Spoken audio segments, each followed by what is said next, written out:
अंत में मीडिया बंधुओं से मेरे जन्मदिन का केक आदि लेने का आग्रह करते हुए अपनी बात यहीं समाप्त करती हूँ। यदि आपके कुछ सवाल हैं तो आप पूछ सकते हैं, वरना मैं आपसे यही रजा लेती हूँ। धन्यवाद। जय भीम, जय भारत। अमेरिका के जन समुदाय के सामने कहा था आप, हाँ भाई, आप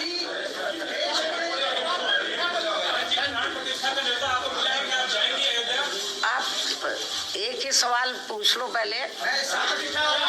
आप दोनों तय कर लो कि पहले मैं आपका जवाब दूं या आपका दूं। प्रधानमंत्री समुदाय के सामने कहा था कि मायावती देश के लोकतंत्र का चमत्कार है और देश ने उस समय स्वीकार किया था कि मायावती देश की प्रधानमंत्री पद की दावेदार बन चुकी है। आज आपका दावा क्या है? उनकी सोच का मैं स्वागत करती हूँ। आपने ये सवाल पूछा कि आपको राम मंदिर से निर्माण से संबंधित जो कंप्लीट लगभग होने के लिए जा रहा है, उससे संबंधित जो प्रोग्राम इस महीने 22 जनवरी को होने के लिए जा रहा है, तो उसके संबंध में आपने ये सवाल पूछा है कि क्या आपको इसका निमंत्रण मिला है, यही आपका सवाल है। तो मैं आपको ये बताना चाहती हूँ कि मुझे इसका निमंत्रण मिला है। तो और अभी इसका मैंने वहां जाने का अभी कोई फैसला नहीं लिया है, क्योंकि अभी मैं अपने पार्टी के काम में बहुत व्यस्त हूँ। लेकिन अयोध्या में 22 जनवरी को राम मंदिर को लेकर जो भी कार्यक्रम होने के लिए जा रहा है, उसका हमारी पार्टी को कोई भी ऐतराज नहीं है, उसका हम स्वागत करते हैं।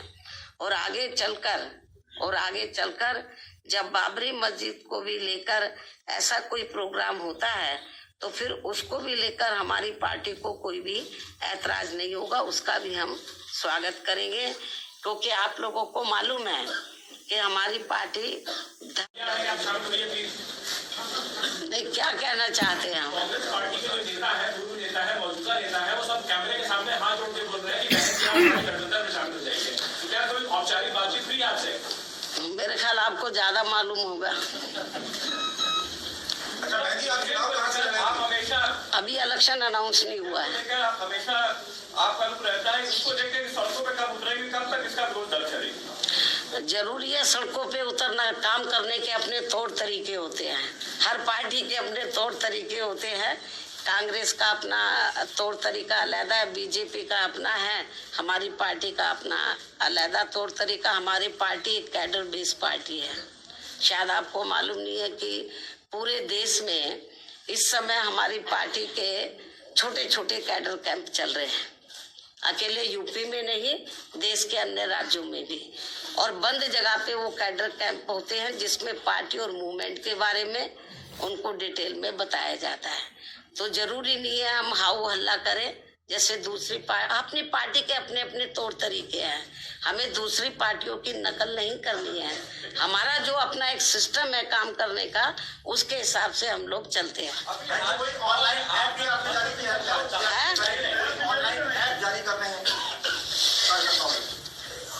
अब ये तो चलता रहता है, अब ये आपके सामने आता रहेगा। हाँ, हाल के चुनाव में जो मत प्रतिशत आपका भी दहाई से इकाई रह गया है, और ऐसी स्थिति में किस तरह से आपका ये मत प्रतिशत बढ़ेगा? राजनीति में उतार चढ़ाव आते रहते हैं। एक सवाल मैं जो करना चाह रहा था कि ये कहा जा रहा है कि अगर गठबंधन बसपा नहीं करती है तो सारा खाना जो है भाजपा को पहुंचेगा। अब कौन क्या सोच रहा है ये तो आप उन्हीं से पूछे। लेकिन मुझे तो ऐसा लगता है कि ये लोग जितना कांग्रेस बीजेपी वाले ये लोग चुनाव लड़ेंगे मजबूती से, तो आपको मालूम है कि इनका अपर कास्ट का वोट हमको मिलने वाला तो है नहीं, इनका बढ़ जाएगा। बीएसपी को फायदा भी हो सकता है, का हो, बुद्धिस्टों का हो, मुस्लिम समाज का हो, या अन्य मजहब को मानने वाले लोगों का हो, तो उनका कोई भी कार्यक्रम होता है या वो कोई भी ये कोई भी ऐसा कोई फैसला लेते हैं, तो जो मानवता इंसानियत के लिए है, तो मेरे ख्याल कभी हमारी पार्टी ने उसका विरोध नहीं किया है। मैं फिर इसको रिपीट करती हूँ इस बात को कि बीएसपी ही देश में अकेली एक ऐसी पार्टी है जो धर्मनिरपेक्ष पार्टी है और सभी धर्मों का एक सम्मान, एक बराबर हम सम्मान भी करते हैं। मुझे जो इनविटेशन मिला है तो इसके लिए हम उनका स्वागत करते हैं और मैं यदि ज़्यादा व्यस्त नहीं रही क्योंकि और भी पार्टी के काम है तो मैं जरूर, अभी मैंने कोई इस मामले में अभी कोई डिसीजन नहीं लिया है, अभी तो कई दिन पड़े हुए हैं। तो जो भी डिसीजन लिया जाएगा तो वो आपके सामने होगा।